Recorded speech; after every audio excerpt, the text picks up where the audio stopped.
or pants. Yeah, okay, so what are we doing here? We're having a panel, so we're talking about this. So, there's nobody from Starship Troopers here, so maybe we'll leave that movie over there. You guys have any questions? Anybody want to ask me anything? Do you not want to talk about Starship Troopers? I totally want to talk about Starship Troopers. We'll start there then. I can always start there. Just give us the best and the most exciting of your experience. I mean, the entire film was exciting for me. I mean, it started out, very first thing for me was the audition. First I got the script, and I read it, and I thought, it's a pretty amazing script. And I thought, how in the hell did I understand this sick, perverse humor at age 12? When I read the book when I was 12. And I come from a military family, an American military family, where we love guns and everything else. I grew up with a knowledge of weapons. My dad didn't have them at the home, but he did train me. My dad did serve 20 years in the service, and he taught it for 11 years. And he taught me how to handle a weapon and the proper care, and we didn't have them at our home, but we would go to shooting ranges, and I did shoot, and I was really well prepared. So I had pictures of me in uniforms at my dad's boot camps from age 4 all the way up until now, because as an actor, I still wear different uniforms. Like those 3 troopers there. And then I went on to I went to a military school, and hey, I'm Mike! That way you guys can hear me in the back, because I'm not loud enough as it is. What one? Thank you, sir. So we have, whoa! They're gonna have regrets about this. Yeah, so I grew up in that military family, and then when I got Starship Troopers, when I went to military school, we read a lot of military books, because that's what, I went to an all-guy military school, which then made me go to Florida State, which had 3 girls to every guy, and girls in bikinis in class, but you know, that's another story. I had priorities for college. And then I started taking theater, and I got hooked on that. But then Starship Troopers, I had the audition. I read the script, I thought, this is amazing. It's really dark, sick, and perverted, and how did I understand this when I was 12? And I didn't. I read the book and the movie are nothing alike. They got the same name, but they're entirely different. But when I went in for the audition, Paul Verhoeven, I came into the office, and so I walk in the office, and there's the couch where everybody's sitting on, and then there's the office over there with Ed Newmeyer, writer, producer, Alan Marshall, producer, Paul Verhoeven. And all the guys were all just sitting here waiting, a whole bunch of nobodies. And Ed Newmeyer walks out, and he looks at me, and he goes, "You, come here." And so I came in, and I just talked to him. I said, "Hey, can I pick up this World War I rifle he had?" And I picked it up and did some drills with it, because I was familiar with weapons. And he goes, "Oh, so you know this?" And I go, "Yeah, I went to military school and this," and he just talked to me. And then I went back out, we talked for a little bit, and I came back out and sat down. And then Paul Verhoeven came out, and he had this ball in his hand. And he's down there, but he's looking at me, and he goes, does something with his mouth, and he just kicks the ball at me. And I stop it, and I look at him, and all the other guys are around me, and I go, he goes, "Come on!" And so I kick at him, bam, and then we go back and forth kicking it, and we're getting all sweaty kicking it, and then Alan Marshall walks out, and the ball goes, after I kick, goes right by his face and dents one of the cabinets, and he just shakes his head and walks back in, and I'm like, and then Paul goes, "Great, come in, we're doing the audition now." And that's how they said they knew that I was the right guy for it. I don't know what that means, but you know, they said they knew right away. And in the book, Johnny Rico is a Filipino American, a Filipino Buenos Airian, and I totally look like that. So I guess that's why, because of that Filipino Buenos Airian look that I wear so well. So if we were to ask you for advice on how to get roles, you'd tell us that story. Sleep with the director. I mean, that's, you really want the job, that's probably the best way to get it. Did you? I'll remember that. No, I didn't. I just looked Filipino Buenos Airian, so that's how I got it. But, you know, in his case, sleep with the director. Come on. All right, I'll remember that. All right, no problem. Part of the body, we had these 2 animatronic ones that were supposed to work, but they really never did. And they sort of got him up on second unit with some of the stunt things that they had to do to try to make it look, but it never really worked on first unit. So what he would do is he would say, okay, raise your weapons up. And then he goes, Trooper 8, raise your weapon up 3 inches. And they go, no, the guy to the right of you. No, the other right. And so we'd all aim, and then they go, oh, we're gonna fire. And he goes, no, this is what's happening. The bugs are coming, they're gonna go like this.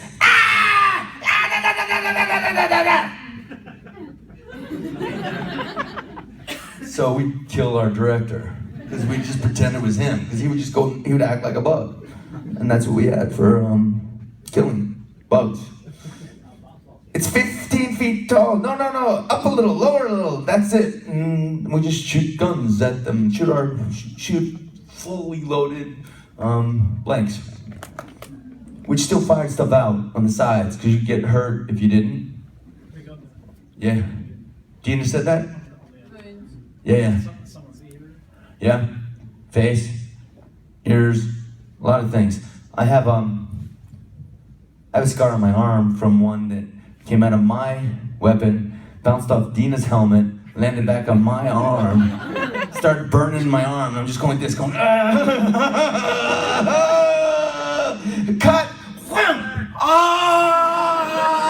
And I had a big thing there. I had a big mark there, but now I just have a small scar. So what scene is that? Can we see that? That is the scene just before we kill the bug. That when they go, nuke 'em, Rico, and they throw me Seth Gilliam, who is now on The Walking Dead, is the priest.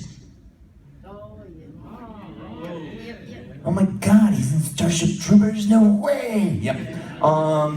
He kills the bug and goes, ain't much to look at when you scrape him off your boot. That part? Remember that? Yeah. It's been a while. But anyhow, he does that. Just before that is when it happens. But I don't know if you see it, because I don't think they cut that into it, but it did come off, bounce off, and land on my arm and burn into my arm. Because it's when we were walking on the planet after they do all the bombs on the planet, all the planes coming into that bomb, and you see us walk through with the iron side going, see that?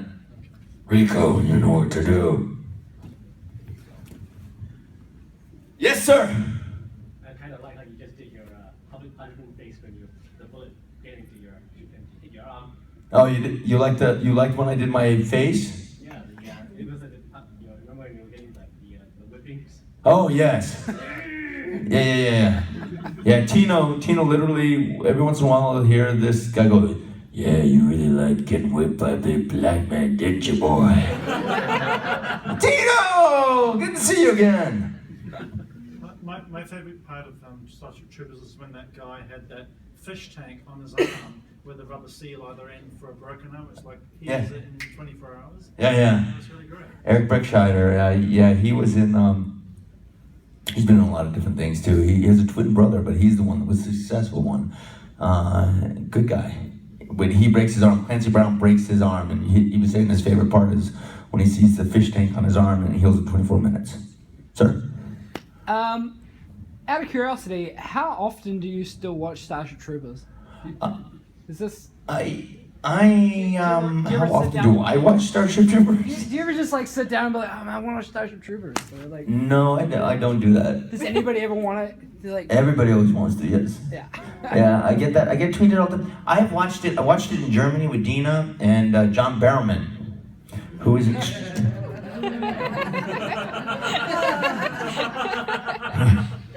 John played my brother in a TV series many years ago called Titans, and I just love him. He's like the gay version of me. And we love each other. I completely love him, but he's more insane, I think, than me, probably. And he... You're not wearing a dress, so you're one down on him. Yeah, I'm tenfold down on him, I guess. I don't go down on him, but I'm tenfold. Sort of like, yeah, whatever that is. Not that, but something, you know what I'm saying.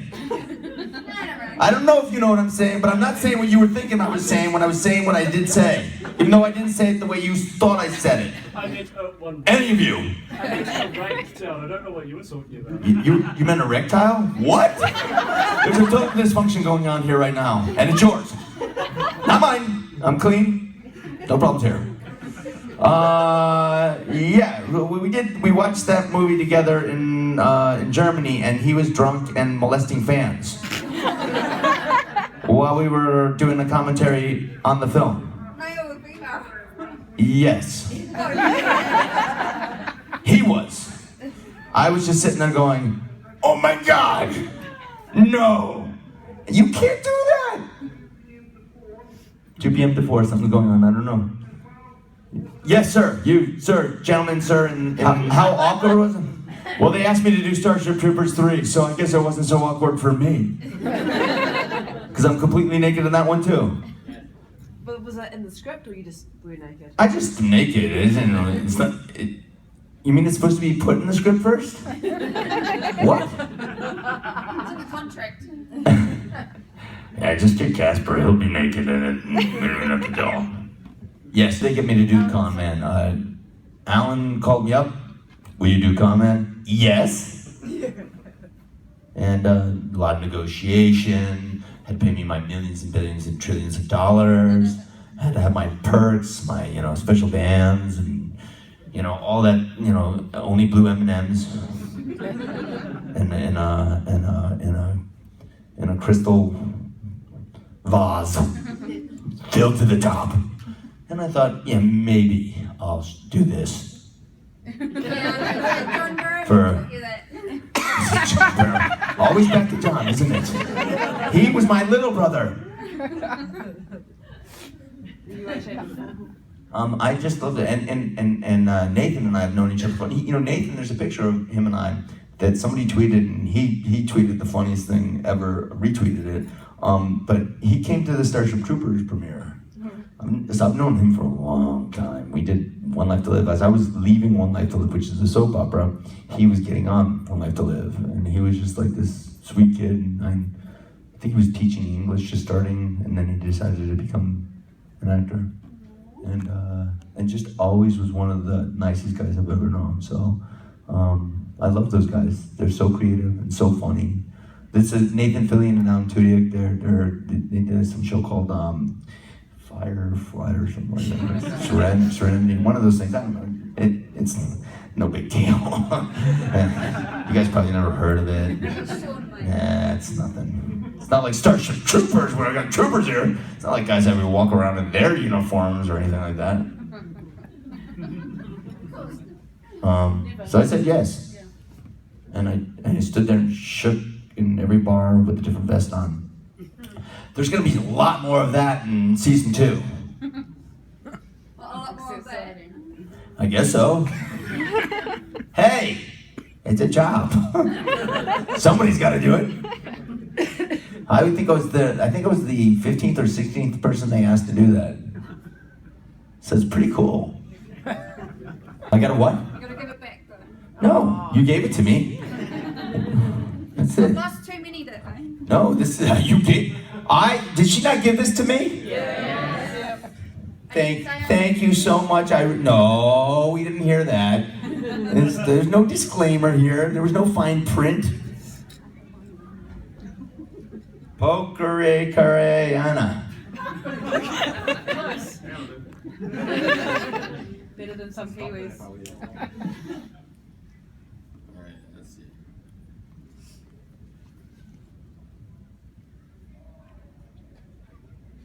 Oh, well, let's do it at the pub.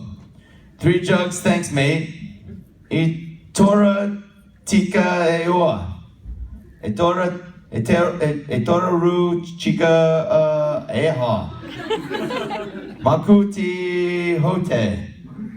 Makuter hote. Ke her te farapuku eha. You ready to? Kia ora.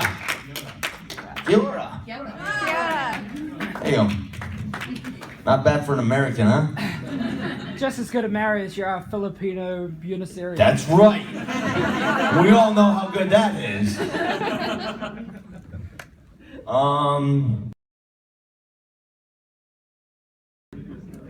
That's not cool. I'm in there and I come out of my house. The doorbell rings and I come out of the house and there's this guy, this African American guy or black guy. I don't know what you guys say down here. And and he's in his Terminex uniform, which is the bug spraying plate people in America. So he's in his Terminex uniform with his name Johnny, and he just looks up at me and he goes, "Oh my God, it's you!" And I go, "That's funny. It's really funny." He goes, "My son and I are your biggest fans." I go, "Okay, where's the cameras? Where's the cameras?" And I ended up signing all these autographs for this guy named Johnny. Not Rico, but Johnny nonetheless. The bug killer. And I was his idol.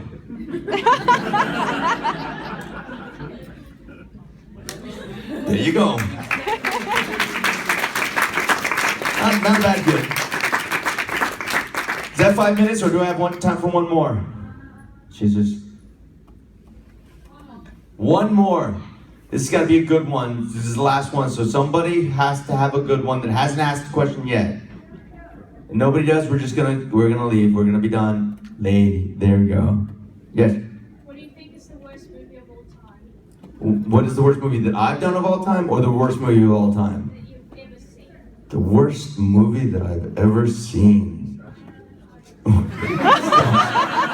Somebody's gonna die. And if I look up and I see you, it will be you. The worst movie I've ever seen. Oh my God. I've seen so many bad ones. What? Nothing. How many? Oh, okay. The worst movie I've ever seen. Oh God, it's just not fair to say something current. Because I've seen some bad ones recently. The worst movie I've ever seen, I gotta go back to I gotta dig back in the head, back to the 70s. It's back to those Japanese anime of Starship Troopers. Wait a minute. No. The worst movie I've ever seen. I don't know what the worst movie I've seen. There's been some really bad ones, but some of them were good. There was this one where they were in space and the vampires were they landed on this black thing, and the woman then came down and she was naked and eating people. What? Life Force! Great bad movie. I loved it. But it was horrible. But I loved it. I couldn't stop watching. It's pretty painful, but so cool. I was like, this would be a great movie to remake. I know, but it's so terrible, but it was so good. It was so good. I hated it and loved it, and I couldn't leave. You know, there's some movies you can leave. This one I was like, oh my God, yes. Oh my God, this is so bad. It's so good. Oh yes. Life Force, yes, it's exactly what it is. What's that actor's name? You know who's in it? Patrick Stewart's in it. Yes! Yes! Patrick Stewart's in it! He is in it. He's not the lead. Don't worry about it. But he's cool nonetheless. But the whole movie's so bad, it's good. Isn't it? Am I right, or am I just because I'm weird? It's pretty good bad. Pretty bad good? It's one of them. It's probably both. We're all gonna get it now just to see. It is so good, bad, bad, good, good, bad. Horrible. One of the worst movies I've ever seen, but the best one of all the worst. Because there's bad ones that I can't even remember. And a couple of them I just saw recently with some really amazing directors. And I can't mention them because I'm gonna work with them one of these days. It's just not in that movie, thank God. And they just came out. And one of them's a horror movie. And I'm not gonna say any more. But it's bad. Not like Life Force, bad. Just bad, bad. Being a martial arts fan and a fan of bad movies, do you like Godfrey Ho? Who? Godfrey Ho? Maybe I know it, but I don't know the name. He's like the Ed Wood of Hong Kong. Oh my God, I gotta see this. Yeah. Maybe I can be in a movie with him. Just Google Ninja Terminator. Ninja? I might have a new favorite bad movie. I just the name of the title. Oh my God, why am I not in that? You want to see a really bad movie, watch anything by Disney Channel. And I've never been in a Disney Channel movie. Yes. Yeah, I will. If they call me, you better believe I'll be in it. And I'll be like, yeah, I'm in a bad Disney Channel movie. Come on, they can't all be bad. No, they are. Okay. I've done some asylum movies. Those are pretty bad movies. They're on the same level of Life Force, right? Some of them. I think they're trying to kick me out of here. I really appreciate all you coming. You guys gonna come see me at my photo booth thing and at my signing thing? Some of you?